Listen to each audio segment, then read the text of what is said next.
Hello everyone, Heroes310 here, back with yet another video, and back to another superhero battle. I know I said I quit these, but here we are, I'm back. So in this video, I wanted to put, holy crap, I just realized I messed up the thumbnail, I messed up the thing here. I forgot to take those words off, whatever. Anyway, I wanted to put Arishem the Judge against the Dceu Justice League, the Snyder Cut Justice League. Now, you're probably wondering, why would you do that? One, Arishem is feetless. Yeah, he technically is, but he's also one of these characters where if you use your mind, he's much more powerful than many people think. And he has a few things that we don't even have to infer or guess that he has. We outright know he has. What has Arishem? Well, we know he's a Celestial, much like Ego, but to a greater extent. This is confirmed by Ego himself, who said, "Oh, I'm just a little Celestial." And Ego, and what did Ego want to do? He wanted to become like the embodiment of the universe.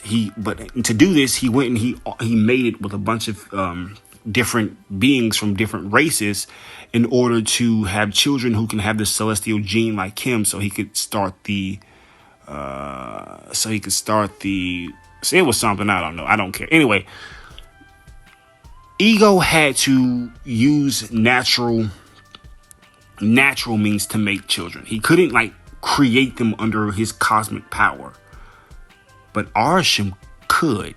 He made both the synthetic internals, hundreds of thousands, if not millions. No, I believe it said millions in the movie. So millions of them. And he made the deviants. In fact, he made the Eternals to hunt down the deviants. We also saw Arishem travel through a black hole. This is important because this gives, I mean, he has movement, and he would obviously have to have durability if he can go through a black hole. But I want to go back to the Eternals really quickly. Arishem gave them their powers. The Eternals they all have cosmic abilities.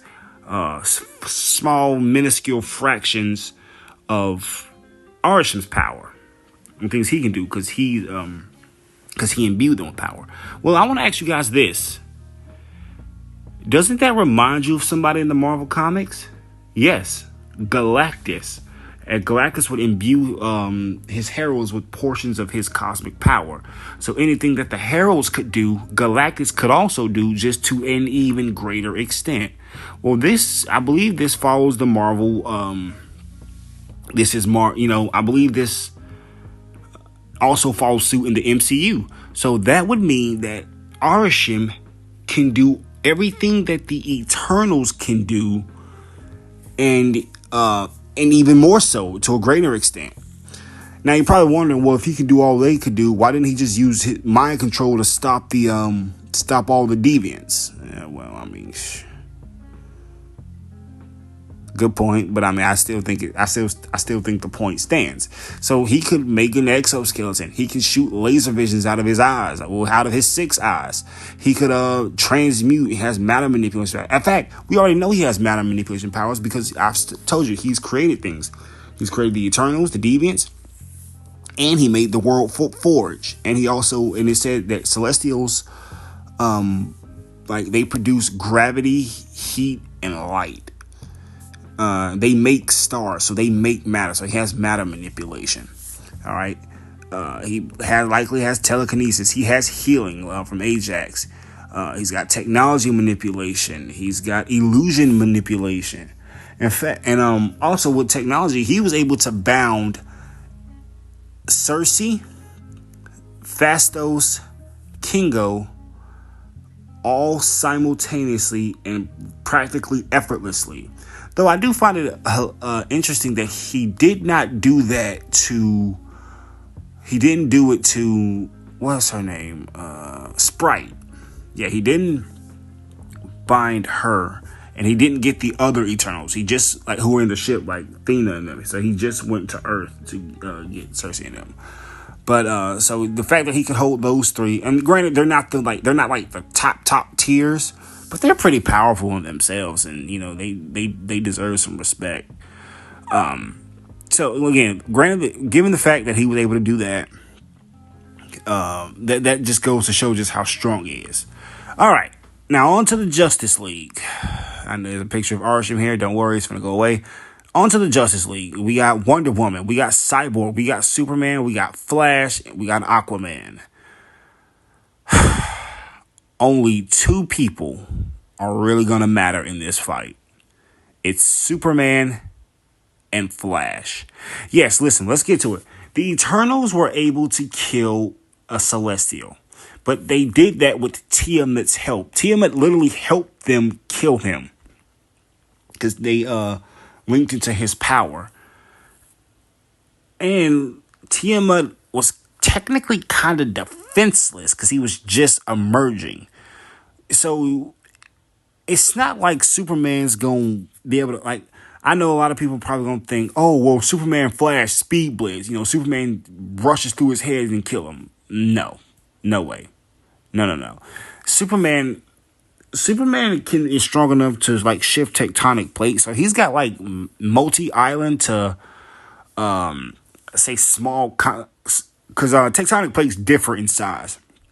So he's got multi-island to small, to small country level of strength.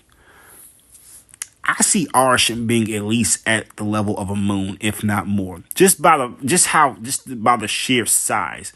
Remember, people saw Arishem's eyes glowing from Earth, and when he pulled Cersei and the other Eternals away, he was miles away. Like he was I believe he was past the orbit of the moon. So he's a pretty big person. I think he's like a small planet to large moon level. And with his cosmic armor, I don't think Superman could penetrate him very easily.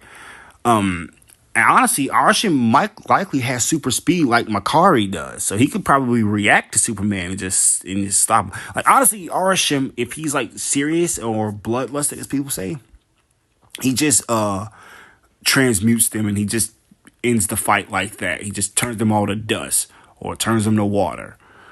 I could also, it would be hilarious if Superman or Flash, because Flash has time travel. He could technically travel in time, but we saw what in the Flash movie, that's not always a get out. Like that's not always a solution, because what happened with the whole Kryptonian invasion? He had basically Supergirl died. He and the other two Flashes and Batman and Supergirl all died again and again and again.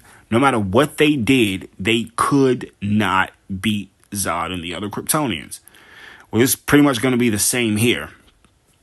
What's even worse is Arishem likely will figure out that's how powerful Superman and Flash are, and just see their raw power. And he could probably turn them against the League. Like, he could probably abduct them. And if he could make organic matter and inorganic matter, I think he could edit organic matter as well. Like, oh, could you imagine if... Actually, you know what? That's a video I'm going to do for another time. I'm not even going to go into that. But, yeah. So, let's talk about Batman. He's super smart. He's the most everyone loves. Oh, Batman could figure out a way to do. No. The way to stop the Eternals was literally let's go back to the Eternals. Like the way they stopped Tiamat, they used a smart guy in the form of Phastos, but Phastos had already had prior knowledge of the Celestials. All of them did. The Justice League is not getting it. This is a sudden fight, and yes, Arishem can appear suddenly because in the last part of the Eternals movie, he just popped up out of nowhere. In the end credits, he just popped up out of nowhere. There was no news coverage, no nothing, because he was there and then he was gone. So, ultimately, there's just nothing that the League could do. I mean, like I said, Flash and Superman are the best because of, Superman being Superman and Flash because of his speed.